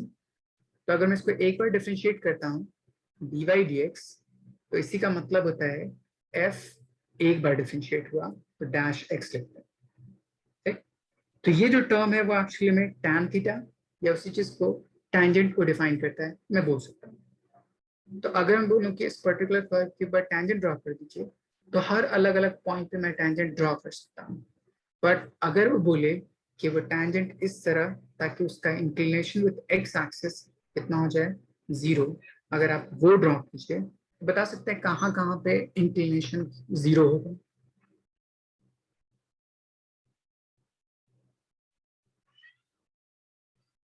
हेलो, देखिए मैंने क्या कहा, कोई एक फंक्शन लिया y, उसी चीज को हम f(x) से भी डिनोट कर सकते हैं कि मर्जी। इसको डिफरेंशिएट कीजिए dy dx, तो ये टर्म डिफाइन करता है tan थीटा, या इसी चीज को समटाइम्स ऐसे भी लिखा होता है। तो मैंने कहा कि tan थीटा की वैल्यू 0 किस पर्टिकुलर पॉइंट पे हो सकती है इस ग्राफ पे, आप एक्सप्लेन कर सकते हैं या बता सकते हैं? आप बोलिएगा 2 पॉइंट पे 0 हो सकता है। 0 का मतलब कि वो लाइन एक्स एक्सिस के पैरेलल होगा। एक्स एक्सिस के पैरेलल एक पॉइंट पे यहाँ पे हो सकता है जो सबसे हाईएस्ट पॉइंट हो सकता है, या एक पॉइंट यहाँ हो सकता है जो सबसे लोएस्ट पॉइंट हो सकता है। इसके अलावा और किसी भी पॉइंट पे वो 0 एंगल शो नहीं कर सकता। एज मच यहाँ तक कोई दिक्कत? Yes, sir. ओके, तो मैंने कहा कि किसी भी पर्टिकुलर फंक्शन के ऊपर अगर डिफरेंशिएट कर दिया एंड उसको 0 को इक्वल पुट कर दिया तो इसका मतलब होगा कि वो पॉइंट हाईएस्ट पॉइंट को रिप्रेजेंट करेगा, मतलब ये वाला पॉइंट हाईएस्ट पॉइंट है, ठीक, या वो पॉइंट लोएस्ट पॉइंट को भी डिफाइन कर सकता है। अब मुझे नहीं पता कि वो हाईएस्ट है कि लोएस्ट है, ठीक, तो उसको कैसे कैलकुलेट किया जाए, ठीक, तो मैं उसका रीजन बताता हूँ एंड उसको कैलकुलेट करना सिखाता हूँ। तो सिंपली जहां कहीं भी अगर आपसे पूछे कि कोई भी फंक्शन के मैक्सिमा या मिनिमा डिफाइन कीजिए, तो आप सिंपल क्या कीजिएगा, उसको डिफरेंशिएट करके 0 के इक्वल पुट कर दीजिएगा। तो जैसे ही मैंने डिफरेंशिएट करके 0 के इक्वल पुट किया तो वो 2 डिफरेंट पॉइंट पर डिफाइन कर सकता है, वो मिनिमा भी हो सकता है या वो मैक्सिमा भी हो सकता है, दोनों हो सकता है, ठीक। इसीलिए हम यहाँ से एक्सप्लेन करते हैं for maxima or minima of a function,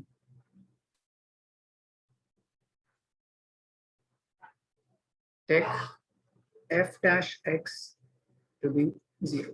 ये फर्स्ट पार्ट हो गया। अब मुझे चेक करना है कि वो हाईएस्ट ही पॉइंट है या वो लोएस्ट ही पॉइंट है, तो वो कैसे डिफाइन करूं।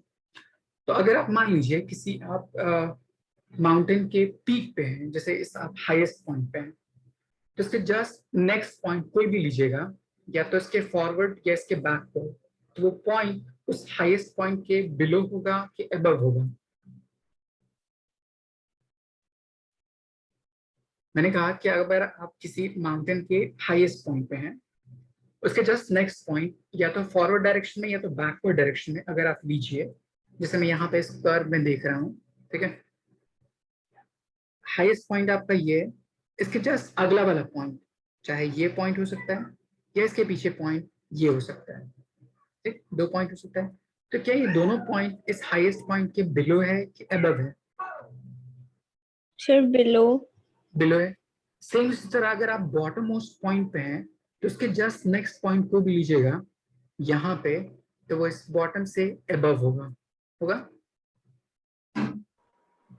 Yes, sir. ओके, तो हम इस पर्टिकुलर फंक्शन को एक बार और डिफरेंशिएट करते हैं। तो वो जब डिफरेंशिएट करते हैं सेकंड टाइम, तो वो टर्म एक्चुअली में उसके जस्ट नेक्स्ट पॉइंट को डिफाइन करता है आफ्टर इट, मतलब इस वाले लाइन को डिफाइन करता है। एंड उसी तरह अगर मैं यहाँ पे नेक्स्ट पॉइंट को डिफाइन करूँ तो वो इस पॉइंट को बताएगा आफ्टर इट। अब इन दोनों पॉइंट पे अगर मैं चेक करूँ कि उसका इंक्लिनेशन पॉजिटिव है कि नेगेटिव, तो इस ब्लू लाइन का इंक्लिनेशन यहाँ पे कैसा हो जाएगा, नेगेटिव, और इस ब्लू लाइन का inclination with respect to X axis कैसा हो जाएगा, पॉजिटिव। तो ये जो ब्लू लाइन है वो एक्चुअली में डिफाइन किया सेकंड डिफरेंशिएशन को, सेकंड डेरिवेटिव, तो डबल डैश एक्स लिखा, यहाँ पे डिफाइन किया सेकंड डेरिवेटिव को, तो एफ डबल डैश एक्स। इसीलिए किसी भी फंक्शन को चेक करना है कि वो मैक्सिमा या मिनिमा, तो उसके लिए एक बार और डिफरेंशिएट कीजिए दोबारा, ठीक, तो एफ डबल डैश एक्स, या इसी चीज को लिखते हैं differentiation of that particular initial, एक बार और, तो ये फॉर्मूला होता है d2y बाय dx स्क्वायर, तो इसको बोलते हैं सेकंड डेरिवेटिव टेस्ट। अब यहाँ पे देखिए कि इसकी दो वैल्यूज आ रही हैं। हाईएस्ट पॉइंट पे जो वैल्यू आ रही है नेगेटिव आ रही है पॉजिटिव आ रही है, ये नेगेटिव। तो अगर मेरे पास वो वैल्यू नेगेटिव है तो इसका मतलब होगा कि वो हाईएस्ट पॉइंट को डिफाइन कर रहा है, और अगर वो वैल्यू पॉजिटिव आ रही है जैसे ये, तो वो मिनिमम पॉइंट को डिफाइन करता होगा। तो मैंने क्या कहा, डिफाइन किया कि किसी भी फंक्शन को चेक करना हो मैक्सिमा है या मिनिमा है, तो एक बार डिफरेंशिएट करके जीरो पुट कर दीजिए, तो वो आपको डिफाइन नहीं होगा कि वो एक्चुअली में मैक्सिमम ही है कि मिनिमम है। तो उसके लिए मैं एक बार और डिफरेंशिएट करके चेक करूँ। सेकेंड डेरिवेटिव में डिफाइन करूँ, अगर वो नेगेटिव आए तो हाईएस्ट पॉइंट होगा, पॉजिटिव आए तो लोएस्ट पॉइंट होगा। आया समझ? Yes, sir. आइए समझ आया? Yes, sir. Ritisha? Yes sir. Okay, तो मैं किसी भी फंक्शन को चेक करने के लिए कि मैक्सिमम है मिनिमम, तो उसको दो बार डिफरेंशिएट करते हैं। मैं आपको एक क्वेश्चन करके दिखाता हूँ, इसको पहले नोट डाउन कर लीजिए, फिर मैं एक क्वेश्चन बताता हूँ।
लिख लिया?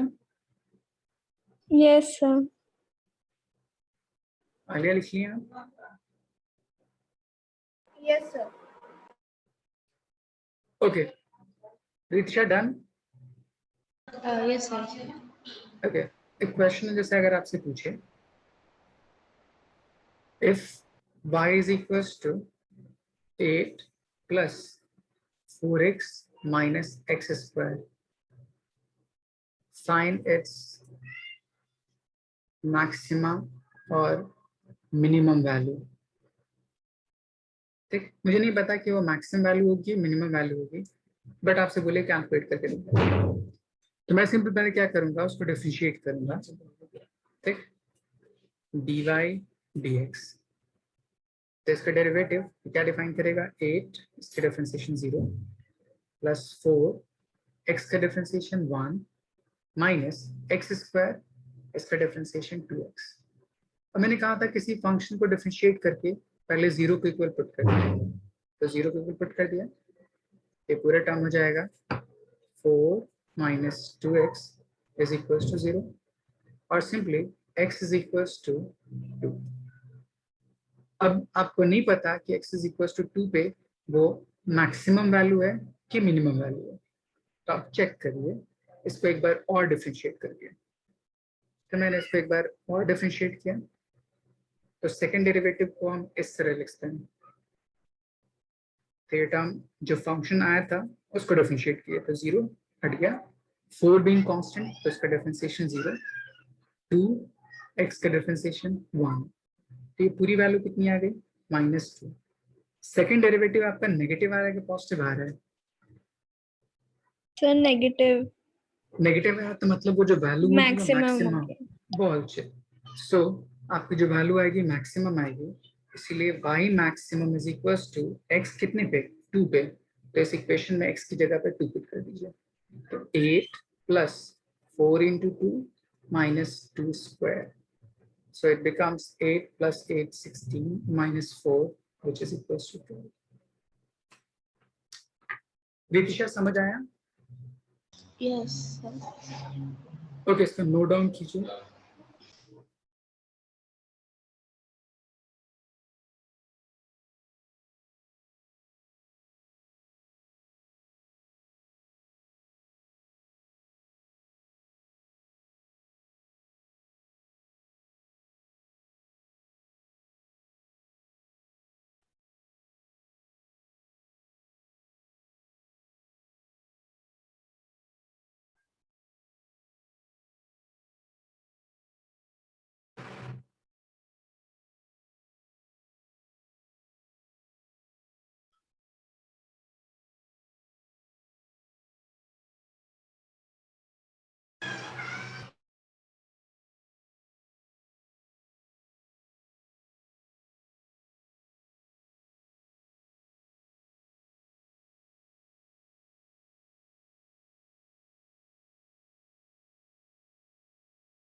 Done, sir.